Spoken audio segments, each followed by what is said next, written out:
Mesdames, Messieurs, chers compatriotes, au cours de la réunion de direction du parti le 4 juillet dernier, nous avons engagé un débat fécond pour statuer sur la participation ou non de l'Union nationale initiale au scrutin présidentiel du 26 août prochain, particulièrement ma candidature.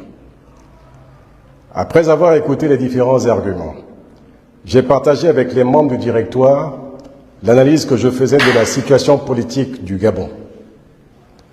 Le Gabon, nous le savons, est malade de son système politique et du régime en place, dont la durée au pouvoir est devenue un boulet qui retarde sérieusement le développement du pays et l'expose à tous les vents.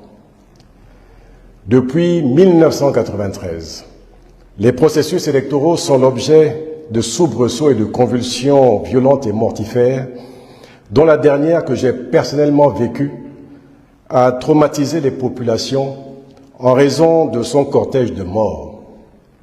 De nombreuses familles n'ont toujours pas fait leur deuil. Il est question aujourd'hui d'en tirer les leçons et de réconcilier les Gabonais, le cœur des Gabonais, alors que nous nous engageons dans un processus dont les contours ne manquent pas d'inquiéter.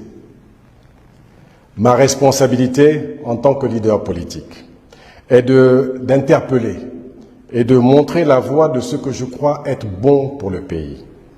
Je voudrais juste rappeler que le 6 mai dernier, j'indiquais dans ma déclaration de Lambaréné, je cite, « Je ne crois pas aux élections à venir si elles ne tiennent pas compte du souhait profond des Gabonais, nous tous, en un changement et en l'absolue nécessité d'une paix et d'une cohésion sociale et nationale. » Je le crois encore moins du fait des postures des différents protagonistes. Il y a d'un côté le chef de l'État sortant, engagé dans une course effrénée à la conservation du pouvoir, alors que la réalité de son bilan convoque à l'échec. Il y a de l'autre côté une opposition qui peine à montrer qu'elle est une réelle alternative au pouvoir en place. Et puis, il y a entre les deux, au milieu, une forte attente des populations, dont le quotidien est un combat pour manger, pour se soigner, pour s'occuper des études de leurs enfants, pour trouver du travail et pour, entre autres, se loger, alors que le pouvoir, à travers ses relais dans la presse, clame que le Gabon est le pays le plus riche d'Afrique. Quelle indécence! À quel moment va-t-on réellement s'occuper des Gabonais pour plus de justice dans la répartition de la richesse nationale? À quel moment va-t-on arrêter la dégringolade pour éviter à notre pays ce que d'autres ont connu alors qu'on les en croyait épargnés?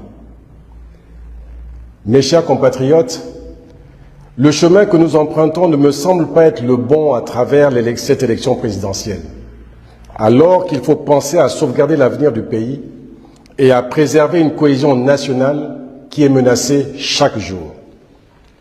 Annoncer des élections générales 2 mois avant le scrutin et les organiser au pas de course dans un flou artistique, n'est-ce pas favoriser l'impréparation et le désordre? À qui cela profiterait-il? Mes chers compatriotes, l'expérience vécue de l'élection de 2016 et d'autres avant cette dernière ont suscité en moi une profonde réflexion sur notre pays, le Gabon. Je suis certain que d'autres l'ont également menée et qu'elle est partagée par de nombreux compatriotes. Ma vision, issue de cette réflexion, est que nous réussissions à nous rassembler autour d'un projet commun qui serait le fruit de la recherche des solutions aux maux qui minent le Gabon.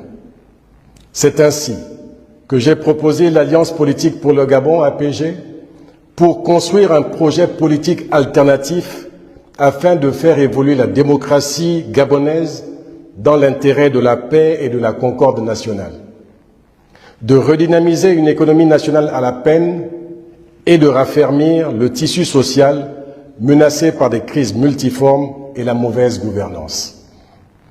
Je crois fermement en cela et je souhaite vivement que les décideurs, chacun à son niveau, chacun dans son camp, saisissent l'opportunité de s'y engager pour le Gabon.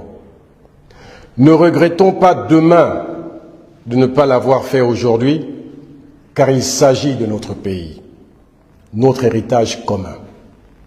Chacun de nous est conscient de la situation.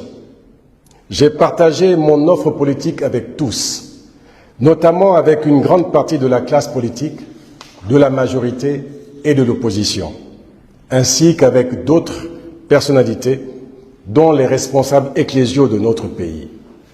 Chacun en est conscient et sait de quoi je parle. Chacun a connaissance du problème que je pose. Mes chers compatriotes, pour montrer que cette offre n'est ni ponctuelle, ni un projet de campagne, j'ai décidé, en accord avec mon parti, de ne pas être candidat à l'élection présidentielle pour que nous donnions une chance à l'Alliance politique pour le Gabon, pour lui éviter toute connotation politicienne. Dans le contexte actuel, c'est une bonne voie pour le Gabon. Elle appelle pour chacun au courage et à l'amour du pays pour s'asseoir, réfléchir et agir ensemble pour trouver les voies et moyens afin de préserver la cohésion nationale et préparer le pays à la Troisième République.